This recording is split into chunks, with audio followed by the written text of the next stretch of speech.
గాజువాకలో హత్యకు గురైన మౌనిక మదర్ మనతో పాటు ఉన్నారు. అంతా మాట్లాడదాం. మౌనికకు సంబంధించి కూడా నిన్న ఇంట్లోంచి ఎలా వెళ్ళింది, మళ్ళీ ఈ రోజు ఉదయం ఈ వార్త తెలిసిన తర్వాత ఆవిడ తలడిల్లుతూ ఉన్నారు. ప్రస్తుతం మనతో పాటు మాట్లాడడానికి సిద్ధంగా ఉన్నారు.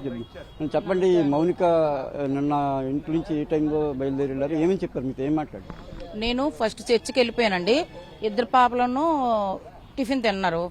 తిన్న తర్వాత ఈ పాపకు చెప్పేసి బయలుదేరింది. తను చెప్పమ్మా, నువ్వు ఏం చెప్పింది? అక్కడికి వెళ్తున్నట్టు ఈవెంట్కి వెళ్తున్నానని చెప్పింది.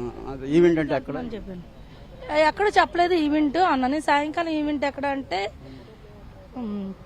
బీచ్ దగ్గర, ఆర్కే బీచ్ దగ్గర అని చెప్పింది. అంతేనండి, అంతే చెప్పి వెళ్ళింది. మేము 11:15 ఫోన్ చేస్తే ఫోన్ రింగ్ అయింది మార్నింగ్. తర్వాత నుంచి ఫోన్ చేస్తే స్విచ్డ్ ఆఫ్. ఎప్పుడు ఫోన్ చేసినా తను వెంటనే చేసి బిజీగా ఉంటే బిజీగా ఉన్నాను, తర్వాత ఫోన్ చేస్తానని చెప్పేది. అలాంటిది ఇంకా ఫోన్ అప్పటి నుంచి స్విచ్ ఆఫ్. ఏమో ఛార్జింగ్ అయిపోయిందేమో అనుకున్నాం మేము. రాత్రంతా వస్తుందనే చూసాం, రాలేదు. ఎక్కడైనా ఎప్పుడు ఎక్కడ ఉండేదే కాదు. ఆయన ఉన్న ఇన్ఫర్మేషన్ ఇస్తా కదా, అసలు ఇవ్వలేదు. ఇంటికి వస్తుందని మార్నింగ్ దాకా చూసుకుని ఉన్నాం. చెప్పండి, మార్నింగ్ మీకు ఈ విషయం, ఈ మౌనిక హత్యకు సంబంధించిన విషయం ఎలా తెలిసింది? మార్నింగ్ నేను పడుకుని, అంటే రాత్రంతా పడుకోలేదు, మా పాప కోసం ఎదురు చూస్తున్నాను.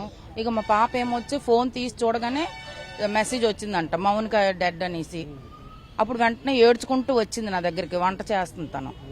ఏడ్చుకుంటూ వచ్చి చెల్లిలాగా అనేసి అనగానే అప్పుడు నేను ఏడ్చుకుని మా అబ్బాయికి చెప్పాను. అప్పటికే ఊపిరి ఆడటం లేదు, నాకు కాలు చేతులు సెవర్ అయిపోతుంది.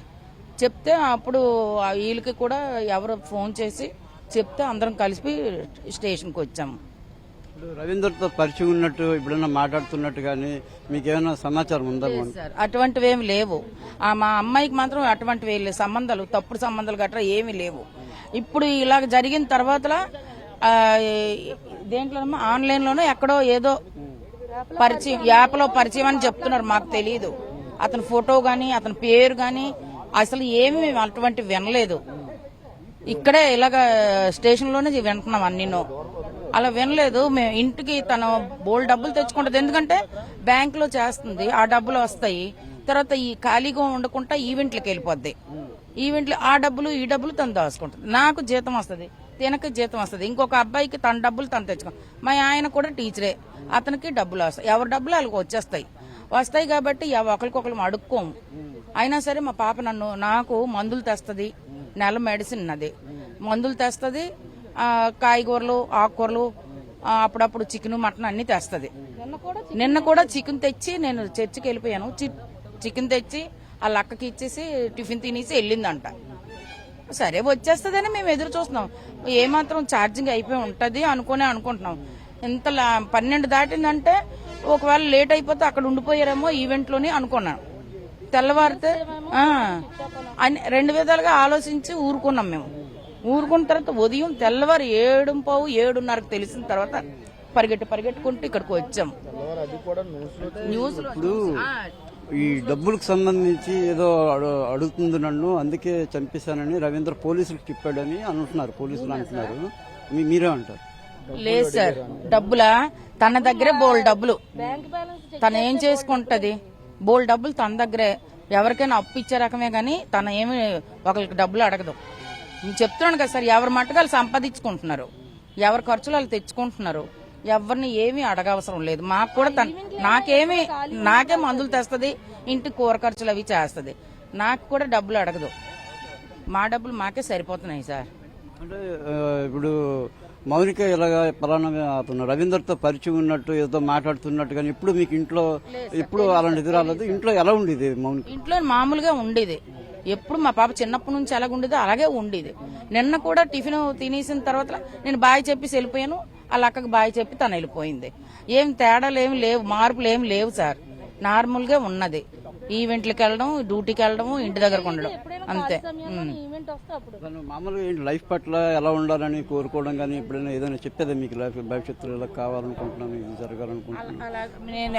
మేమే అడిగాము. మేము అడిగినా తను చెప్పలేదు. ఎందుకంటే అలాంటివి లేవు అనేసింది. వాళ్ళ నాన్న తనకు సంబంధాలు ఈ పిల్లకి ఆ పిల్లకి చూస్తున్నారు, సెట్ అవ్వటం లేదు. అంతేగాని తను ఏమి ఇలాంటి పాడు పనులు అవి చేస్తుందని నాకు మాత్రం నమ్మకం లేదండి.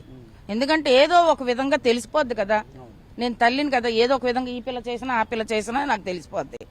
వీళ్ళిద్దరిలో అలాంటి మార్పులు ఏం లేవు, సంబంధాలు కుదరక ఏవో నానా రకాల మాటలు మాట్లాడుతున్నాడు. పాప ప్రాణాలు పోయే అది తీరని నష్టం, చాలా విషాదం. మీకు ఎలాంటి న్యాయం చేయాలని కోరుకుంటున్నారు? అతనికి శిక్షించాలండి. మరొక ఆడపిల్లలకి ఎవరికి ఇలాగ అన్యాయం జరగకూడదు. అతనికి శిక్షించడమే మాకు కావాలండి. అంటే ఎలాంటి శిక్ష అతనికి జీవిత ఖైదు పెట్టియండి. ఎందుకంటే ఇది ఆడపిల్ల జీవితం. అతనికి తప్పు అనిపిస్తే పోలీస్ స్టేషన్ తెచ్చి అప్పచెప్పియాల. వీళ్ళే చూసుకుంటారు, వీళ్ళే న్యాయం చేస్తారు. అలాంటిది అతను చంపింది కాకుండా ముక్కలు చేయడానికి అర్హత ఎవరు ఇచ్చారు అతనికి? కన్నది మేము, పెంచింది మేము. అతనెవరు? అసలు ముఖం కూడా తెలీదు. ఇప్పుడు సారాలు చూపిస్తే ఇప్పుడు చూసాం అంతే. అది ఫోటోలో చూడడమే. నిజంగా ఎప్పుడు తను చెప్పను లేదు, మేము చూడను లేదు. తనకు మాత్రం బాగా శిక్షించండి.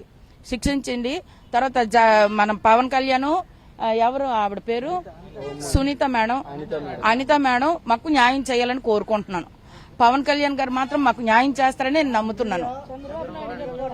చంద్రబాబు నాయుడు కూడా అది ఏదైతే మౌనిక తల్లింపు చెప్తూ ఉన్నారు.